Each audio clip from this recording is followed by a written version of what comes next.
The 2023 NFL season was fascinating, with the races for MVP, Defensive Player of the Year, and Offensive Player of the Year all going down to the wire. Plenty of the incredible players the league has to offer made a case for themselves, leading to another brilliant year of drama on the gridiron. Up first is the Dallas Cowboys' #1 receiver, CeeDee Lamb, who proved his alpha status in the 2023 season, but it didn't happen right away.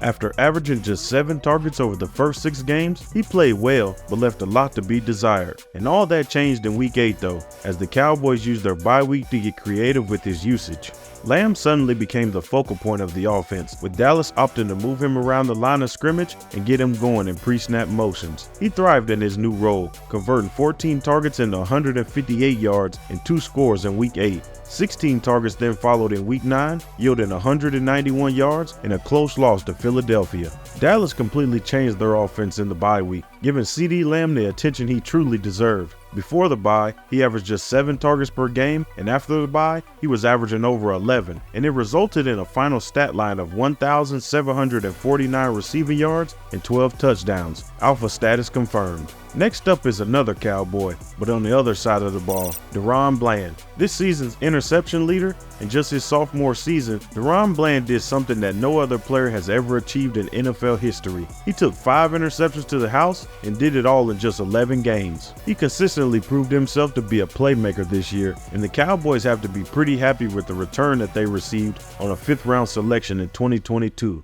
In addition to his new all-time record, DaRon Bland was ranked as PFF's 2nd highest graded cornerback and was named a first-team All-Pro player. His 9 interceptions came alongside 58 total tackles, proving that the young cornerback was never far away from the ball. Bland's season got off to the best possible start, as he registered his first pick 6 in Week 1 against the Giants. Another incredible game came in Week 4, as Bland posted 2 interceptions against the Patriots, taking one of them to the house for his 2nd pick 6 of the year. The record-breaking moment came in Week 11, as Bland picked off Sam Howell to post his 5th interception return for a touchdown on the season. He also combined for 6 tackles in this game, proving what a versatile player he is. This next defender may even be the best in the entire league, Sauce Gardner. In a year where there wasn't much to cheer for in New York, Sauce's continued development would have been something to enjoy. Last year's Defensive Rookie of the Year picked up right where he left off, continuing his dominance as a shutdown corner. No interceptions this season might make you question his appearance on this list, but that is more of a reflection that teams are simply avoiding his side of the field. Just 51 targets are the 2nd fewest of any cornerback to have played in 16 games in 2023. Showing that he has already reached elite status. To make matters even more impressive, Gardner's 10 pass breakups in 2023 place him in the top 10 of all cornerbacks, even though he saw half the amount of targets than many others in the top 10. His fluidity in coverage and immense range make him one of the most dangerous defensive backs in the league, and it looks like he is set to dominate for years to come. Another player that has been dominating for years is none other than Trent Williams. This addition shouldn't be that much of a surprise, as Trent Williams has been the best left tackle in the NFL for years, and he was impenetrable again in 2023. In his 13th season, the big offensive lineman gave up 0 sacks for the first time in 5 years. He also only gave up 4 quarterback hits, which is extra impressive given he played in the 2nd most games of his career. His effectiveness in pass protection is matched by his ability to dominate in the run game. 49ers running back Christian McCaffrey averages 6.1 yards per attempt when running behind his left tackle Williams, whereas he averages just 2.2 yards when running behind his right tackle. Williams is a freak combination of size, agility, and power, and he seems to take pleasure in dominating his opponent. He can often be seen manhandling defensive linemen and simply throwing one player into another like a rag doll.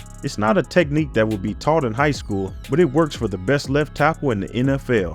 This next player takes pride in beating offensive linemen to the point of attack, Roquan Smith. Smith is a beast at the heart of arguably the NFL's best defense. His 103 solo tackles were good enough for 10th in the league, and his 57 assists were #1. He can truly do it all, as one of the most well-rounded and versatile linebackers in the NFL. His trade from Chicago to Baltimore came as a surprise to many in NFL circles, and he wasted no time improving his value. 2 first-team All-Pro seasons over the last 2 years have helped put the finishing touches on an elite Baltimore defense, and his presence in the middle is similar to that of Ravens legend Ray Lewis. The 16.2 points conceded per game by Baltimore in 2023 was the fewest in the NFL, and Smith was the biggest reason why. His 160 total tackles came alongside 1.5 sacks, 1 forced fumble, 1 interception, and 8 passes defense. Roquan can truly do it all, and finding a player more dominant than Smith is difficult,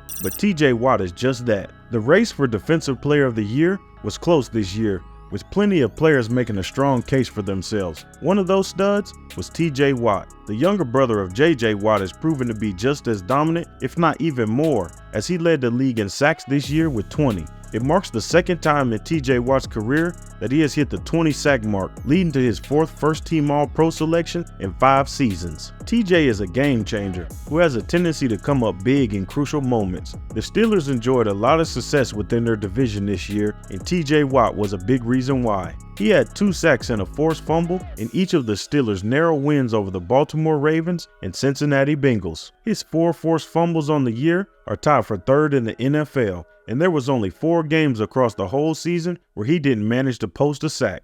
In one of those games, he managed to make up for it by snagging an interception. The big edge rusher proved his versatility by dropping into coverage and reading Matthew Stafford's eyes before jumping in front of a dart meant for Cooper Kupp. The interception came in the 3rd quarter, with the Steelers trailing by 9 points to 3, and they will go on to win the game due to TJ's dominant play down the stretch. To end the trio of dominant AFC North defenders is the reigning Defensive Player of the Year, Myles Garrett.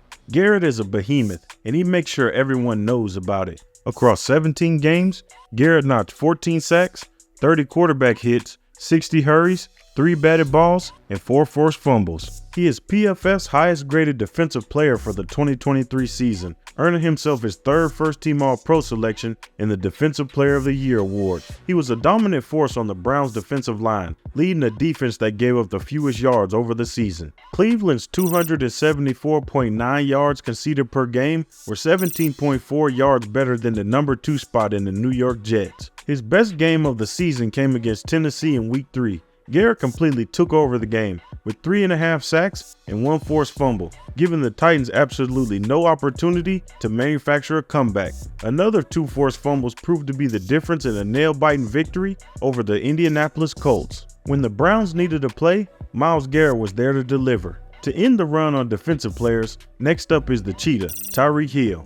Tyreek was looking to complete a 2,000-yard season before an ankle injury hampered him late in the year. Prior to getting injured in Week 14, Hill had hit the 100-yard mark in 8 of his 12 games. His 1,799 receiving yards across the season were enough to lead the entire NFL, and his 13 touchdowns were tied with Mike Evans for the most by a receiver. Hill's 119 receptions were tied for the 2nd most in the NFL, as his connection with Tua Tagovailoa proved to be simply unstoppable.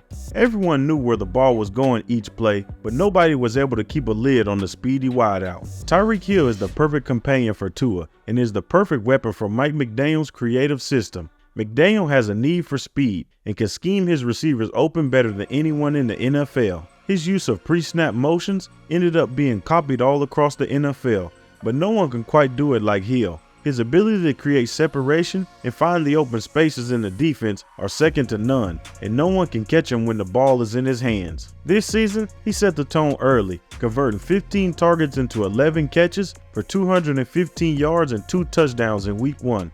After that, he blasted past the 150-yard mark 4 times in his first 6 games. He also scored at least 1 touchdown in 7 of his first 8 games. The injury in Week 14 and a tough schedule to close out the year meant that the 2,000-yard season wasn't meant to be. But there is no doubt that Tyreek Hill is the NFL's best receiver. But all that wasn't enough to take home the Offensive Player of the Year award. That honor went to Christian McCaffrey. McCaffrey is arguably the NFL's best offensive weapon. Not only did he lead the league in rushing with 1,459 yards, but he also added 564 more yards as a pass catcher, which was the second most to be recorded by a running back. His versatility as an all-around running back helped propel the 49ers to the #1 seed in the NFC and a trip to the Super Bowl. He easily eclipsed the 2,000-yard scrimmage mark, and he was over 150 yards clear of CeeDee Lamb in second place. His 21 touchdowns tied Raheem Mostert for the most in the NFL. If he didn't get you in the running game, then he would get you as a receiver, making him the most dangerous offensive player in the NFL. Just like Tyreek Hill, McCaffrey started off hot as well by smashing the Steelers' strong run defense for 152 yards. He then proved to be a one-man wrecking crew against Arizona. Across both games against the division rivals, McCaffrey posted 221 yards and 4 rushing touchdowns, in addition to 143 yards and 3 more touchdowns as a receiver. That's a total of 364 yards and 7 touchdowns against Arizona in 2023 for Christian McCaffrey. He also came up big against the Seattle Seahawks, posting 114 yards and 2 touchdowns against them in their first clash before registering 145 yards and 9.1 yards per carry in their second showdown. In just his second year with the Niners, Christian McCaffrey has put together a running back season for the ages. Some say he should have been the MVP, but Lamar Jackson took home that award. The 2023 season's MVP, Lamar Jackson.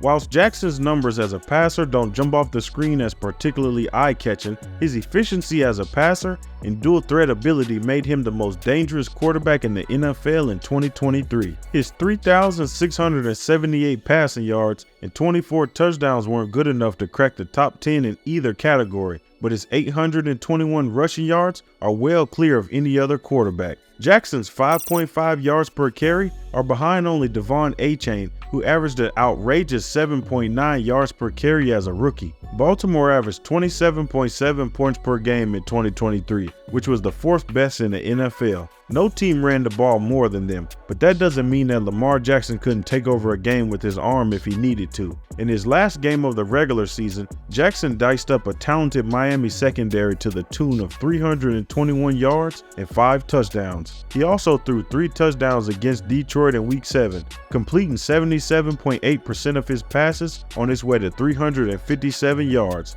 in addition to 9 carries for 36 yards and a score on the ground in that game. But his best outing as a rusher came in a Week 3 overtime defeat to Indianapolis, one of only 3 losses all year. Jackson passed for 202 yards on the day, but did most of the work as a rusher, taking 14 carries for 101 yards and 2 touchdowns. He is a true dual threat weapon, with speed that can burn and an arm that can reach all parts of the field.